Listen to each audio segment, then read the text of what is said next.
Bearded Monkey here. Today I'm obviously talking to Gordon, the drummer of Raging Speedhorn. Welcome, mate. How are you? How's things? Yeah, I'm good, really good. Bit bored of being at home because I'm not used to that. Yeah. All this stuff going on, but it is what it is, isn't it? I suppose. Mate. What have you been having to work from home, or are you still? Well, my whole business is touring, so yeah. So I haven't worked since March really. God, man. Yeah, I have my own split a van company. Jeez. For managing business and hire company. So, but because of all that's going on, yeah, I haven't worked. Absolutely mad. Like I said, I've seen like a couple of people like Ian, like from Surprise You're Dead and what. Yeah. And it's like I just can't believe how it's affecting people's lives this much. You know, it's unbelievable. And so it's scary, really. It is, because my wife works. She's a lighting designer for theatre. Yeah. So she hasn't worked as well. So we're just at home going, what should we do? But it's a bit of a crazy one, but we're all right at the minute. So I'm not really. That's good. I've tried to still try and be upbeat about it. I think today's the only day I've went, like kind of thing. But yeah, everything I do, like I've never really done anything else but tour or be in a band. So it's a bit weird. You know? Well, why would you? You know, it's what you want to do, and it's what you enjoy. It's what you're good at. Well, don't know about that, but yeah, it's a little weird, like having an album coming out and not being able to tour or promote it or anything like that. No. But I mean, it's different doing it this way. It's quite cool, to be fair. Like doing more interviews and all that sort of stuff. It's quite cool. Yeah.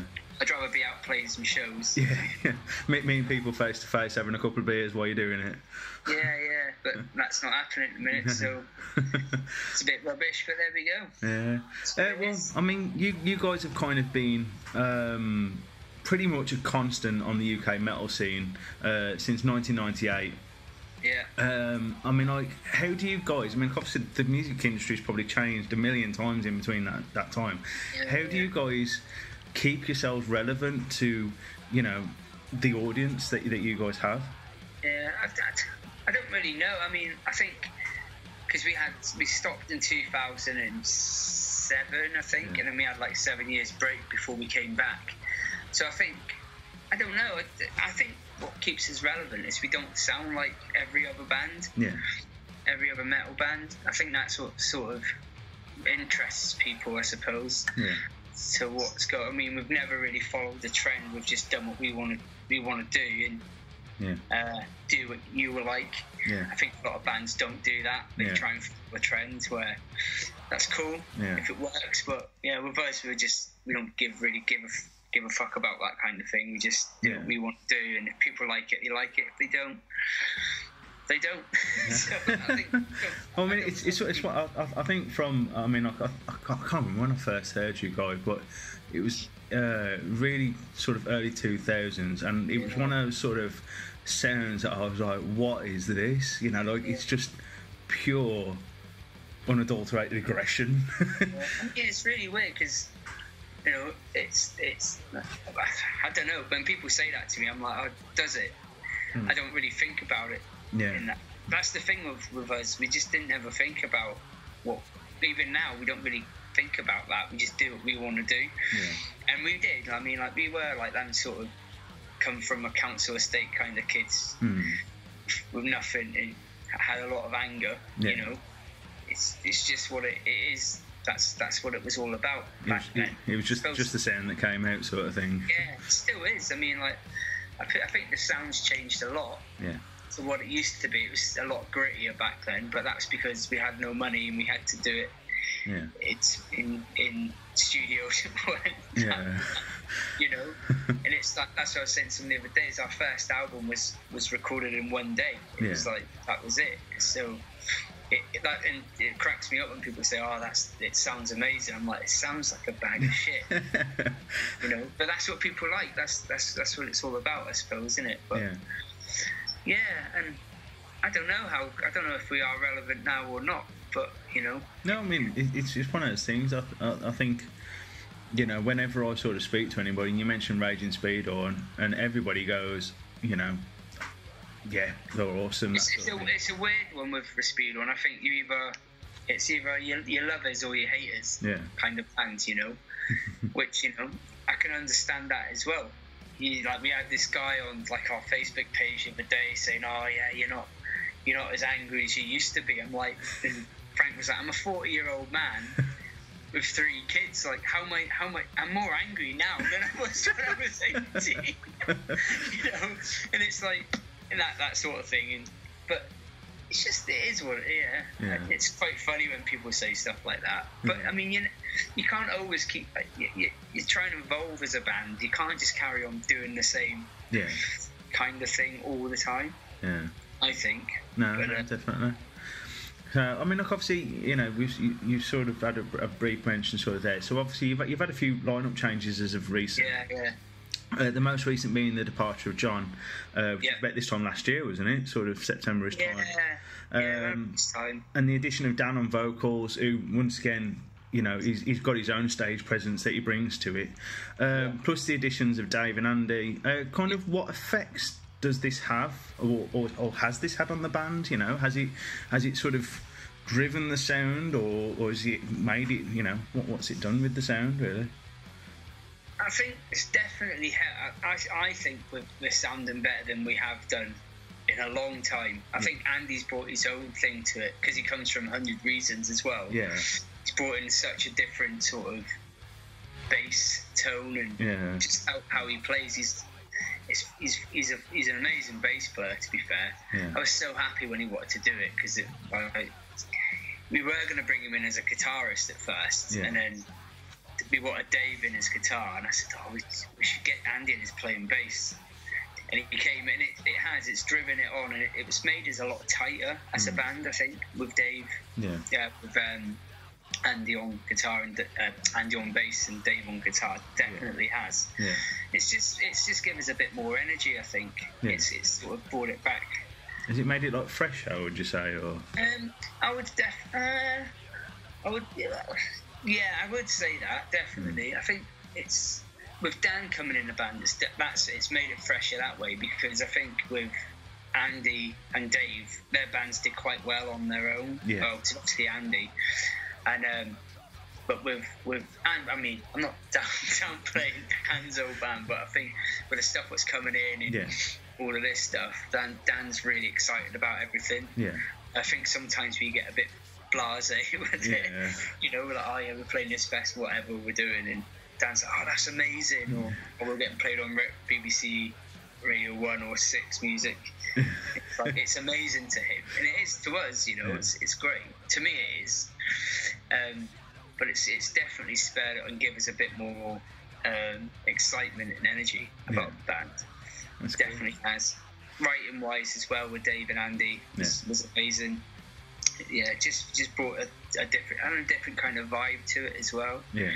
Definitely did. And I think with Dave and Andy, they're more open to trying different things as well. They're all, which you know, you have to be in a band. It's been a band for 20 odd years. You can't just, as I said before, you just need to try and evolve and make it exciting still. But they definitely have changed the attitude in the band a lot. I think the first, I think I saw you with Dan. It was at Hard Rock Hell Metal a couple of years ago. And I think that was the first time I'd seen you without. Was that without Frank? Yeah, because Frank he was really ill.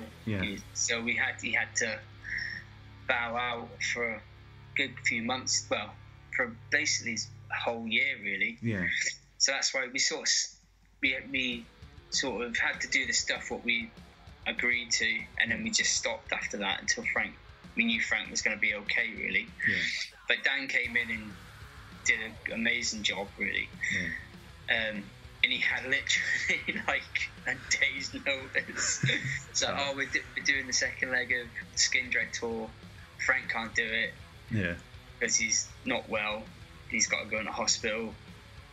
can you do it? And he was like, I'll be there tomorrow, and that was it, you know. But that's the sort of thing we do.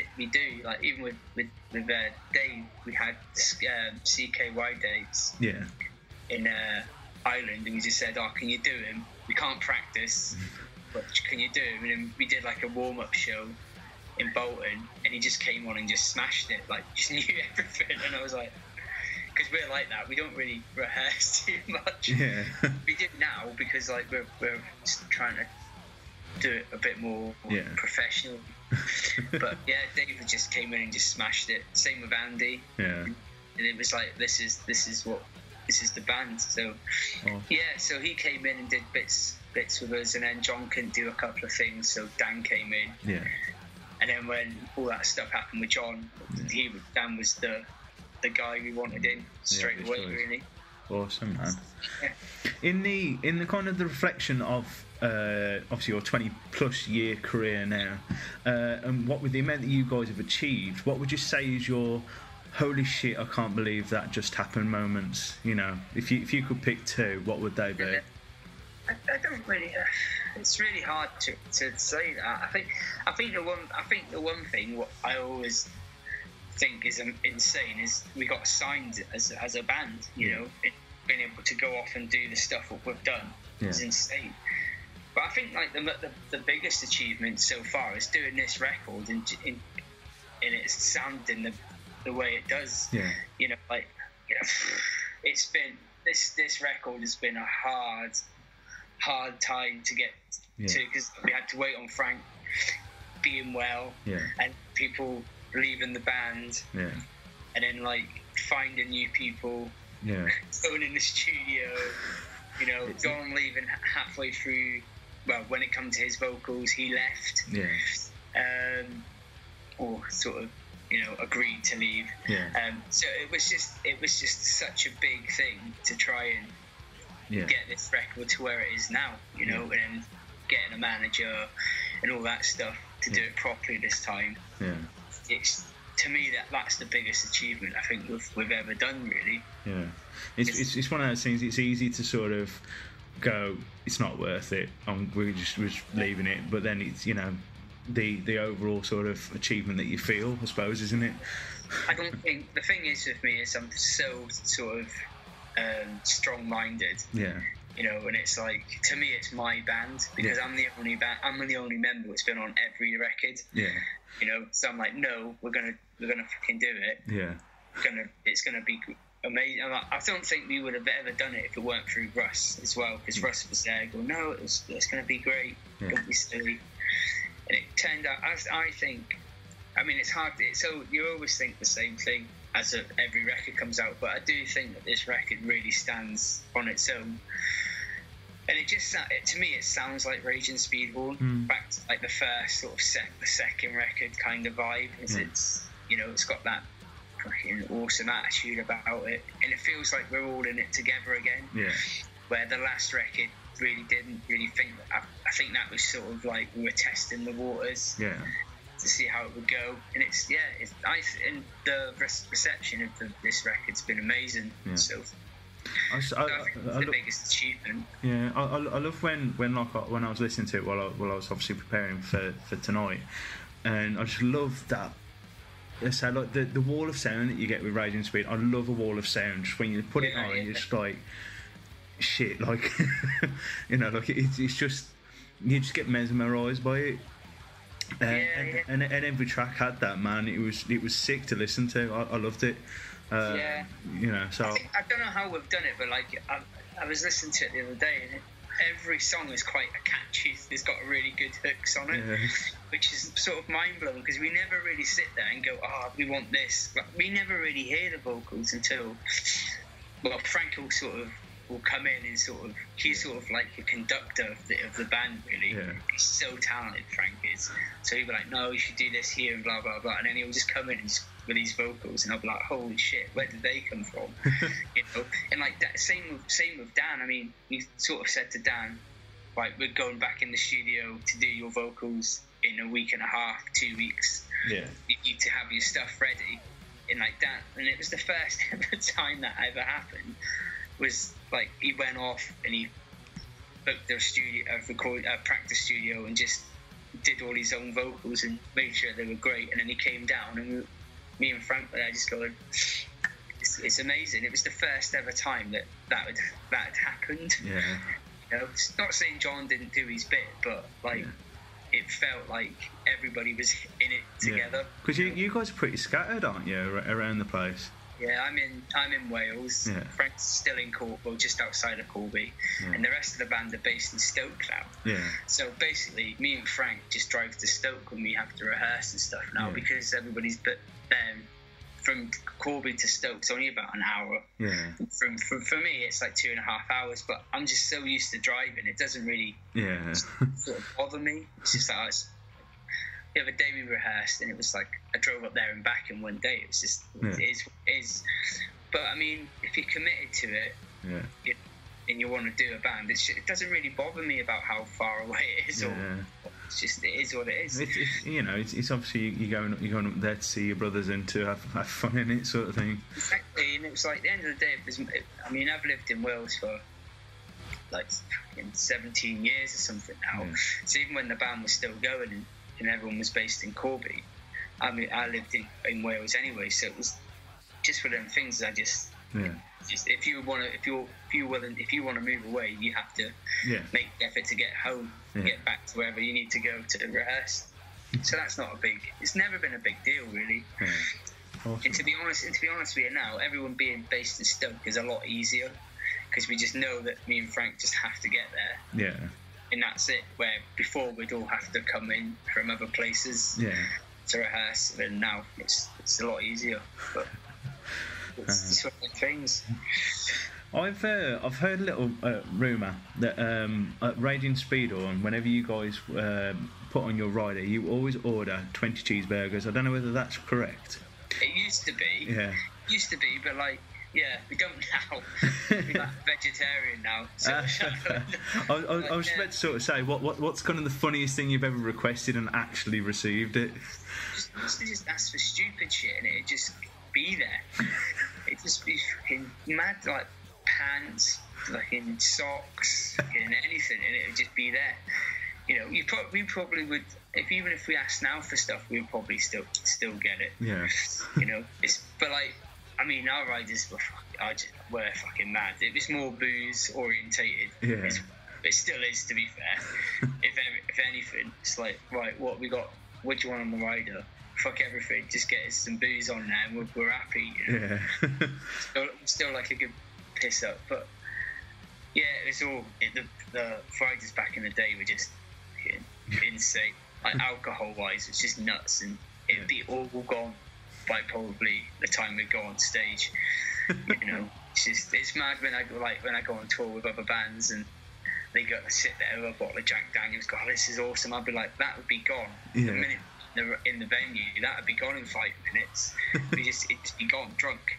Like that's nothing. It's just the way we are. Yeah. You know. We like a good laugh, and there's no point being in a band. That's the thing as well. It's because we're a bit more older. We come from that old school mentality of like, let's just fucking get wrecked and have a good time. We don't really think about the show sometimes. That's an afterthought. Yeah. We have got a bit better than that now, but it's still like Frank and some of the boys are still fucking. I can't say nothing. I'm not pointing the finger because I'm just as bad as everyone else. But yeah, it's still a wreck up a lot of the time. I think that's half the reason why that is. It's just because we just love hanging out with each other. Yeah. It's quite funny because when we all go home, we're all quite responsible people. But when we get together, it's just carnage. You know? Which is good. I want it to be like that. Exactly. That's what we're all about. So yeah, man. Yeah. The new album, obviously Hard to Kill, is due to be released on the 23rd of October. It's an album that I do feel obviously shows the very best of Raging Speedhorn. It's got the huge riffs, it's got the attitude, it's got that huge wall of sound I sort of mentioned earlier. That we've kind of all grown up, you know, especially people my age, have grown up listening to you guys and love it. How do you feel it sits kind of with the rest of your back catalogue? You know, is it the pinnacle? And how are you going to top it? That's the worrying thing, I think, because that's what I was like. We're starting to write again already, and I said to the boys, I was like, "Fuck, like that album was really good. Like we've got to try and do that, but better this time." Because I get like with our stuff, it's always quite a mistake how well it turns out. You know, I think it's a bit different now because I was saying to the other day, like Russ Russell's literally like a seventh member of Raging Speedhorn, so like we'll put the stuff down, and then we'll come in the next day, and Russ will be like, "Oh, I've done this to it," and he'll like, and I'll be like, "Oh, fucking hell, what's that?" And like, I've put this little sound on it. What do you think? And he just does his own thing on it. Yeah. Obviously, if we say it's shit, it ain't getting on there. But he's just like, holy fuck, like where did that come from? Yeah. You know. So I think I would say it's probably the most put together and thought out record I think we've done. Yeah. But saying that, not every, if you know, in my head is if you think too much about stuff, that's when it can all go wrong. Yeah. But I do like, you know, in my head, I think the second Speedhorn record's the best record we've ever done, and I think this one is on par or higher than that. Yeah.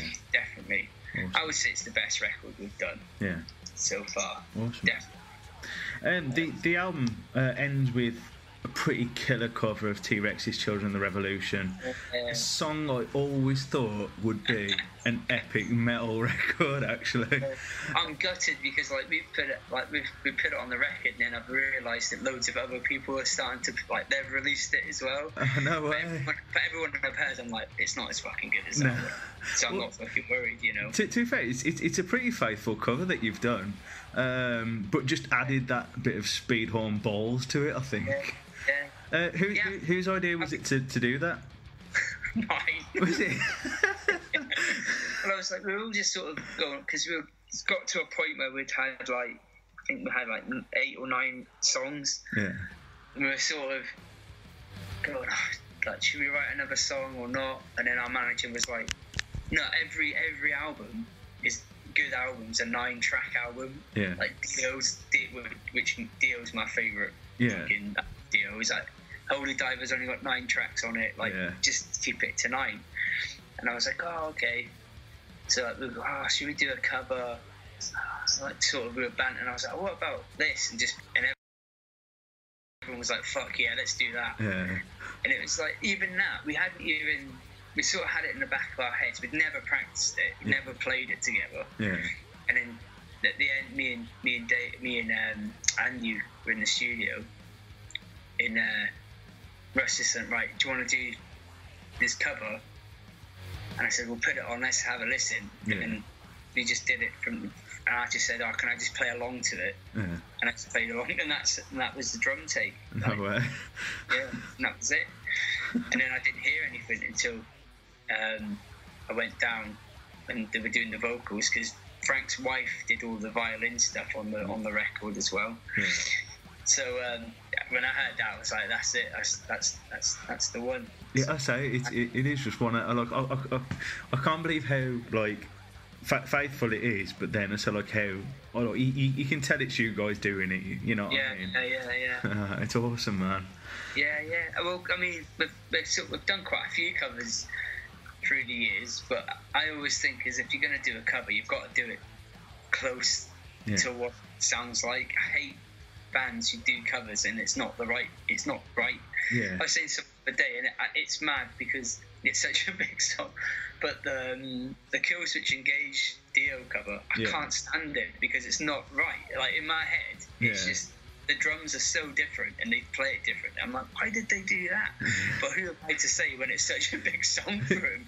Yeah. It's me, because I'm such a stickler for stuff being close to being right. But you know, it's just me. But yeah, our manager wanted us to do that as a single, and we were like, nah, we want to do our own songs as singles. But you never know, we might do it at some point. Yeah. Obviously, you guys have got some fantastic shows already booked for 2021. Yeah. Are there any more like exciting announcements? Obviously, you know, whatever happens with COVID and stuff like that. Yeah. We've got a few more Euro festivals to announce soon. We've got some more awesome support stuff to announce. Got a headlining tour, which is going to be around September next year, because we just wanted to leave it that, because don't know what's going on. It's such a weird time. Yeah. You know, like, we were like, oh, it's such a long way away. But our manager was like, yeah, but things could keep on going, so you might as well just do it at least in a year's time, so you know. Yeah. Which is a bit annoying. No. But yeah, we've got a few other little things coming in and stuff. But because of this COVID stuff, like the other support slots and stuff we've just got to wait until the band say, yeah, it's definitely happening. Yeah. Before we can announce it, really. Yeah. But because Ian's our agent, you know, don't you? So we're just sort of, Ian's going, just wait. And I'm like, what about this? Just wait. So we're just sort of sitting on stuff now. Just to, he's just sorting out the rest of the UK headline tour and the supports and stuff, and then we can hopefully announce that soon. But yeah, it's a bit of a it's just crap. Yeah. You know? I mean, you guys did your live stream, like the Blackheart, earlier this year. Didn't you? Have you got? Are you planning on doing anything like that again, or? But we were going to do one the night before our record came out and do the whole album live. Yeah. But we were supposed to do it in London, but because of all this stuff, we're a bit sort of, I don't think we're going to do it now, just because it's all a bit sort of, you know, we don't want to go into a dingy bar where, not saying they are dingy, but, you know, bars where you don't know if they've been cleaned or... We've got to be careful. We've all got kids and stuff like that. The last thing I want to do is come home and give my wife... No, exactly, man. You know, stuff like that. So I'm just a bit... I think we're all just a little bit wary about going... Plus, Wales is in lockdown, really, so I'm not even supposed to go out of Wales. But, I mean, we can do it if we want to, because we own our own record label, so we can say we're working. Yeah. But I don't think we're probably going to do it now, just because the last thing we want to do is announce something, and then people buy tickets, and then we have to cancel. Yeah. So we'd rather just say sort of no to it. I mean, we might do something live on our Facebook stream or something, but again, you've got to watch for that now, because it can take it off you. Yeah, exactly. So we're trying to think to do something the night before, even like a question and answer thing. I don't know, but we really want to do shows, but it's just, you know, we don't really want to go somewhere where... No, I say, because it was one of those things. Like I sort of saw, obviously before the restrictions come even more, and like there were a few venues, you know, obviously piloting shows and stuff again, and obviously the one venue got closed down due to it, due to cases obviously coming up and stuff like that. And it's you know, do we stop? Do we just accept our fate at the moment, or what? Or so like, it's such a hard one to navigate, really. I just can't see it ever getting back to the way it used to be at the moment. No. It's so strange to me to be in this position. You know, I'm so used to being being around musicians or being at festivals. It's the first time since I was 17 I haven't been to a festival. Always gone to festivals or played festivals, or shows. The last show I went to was Napalm show, which was awesome, so I was quite happy I went to that. But it's just it's a strange time. Yeah. But I mean, if we can do something like that in the future, we're more up for doing something. If we've got a record out, we want to promote it. Well, I mean, obviously, in the meantime, you know, obviously we can at least hear the new music from you guys and thrive off that, you know. But yeah, man, thank you obviously so much for chatting with me, man. I really appreciate your time. Worries. So as mentioned earlier, Hard to Kill will be released on the 23rd of October. I really wish you the very best with it. Oh, thank you so much. And thank you so much for chatting with us here at the Razor's Edge. I really appreciate your time, man. No worries. All the best. Take care.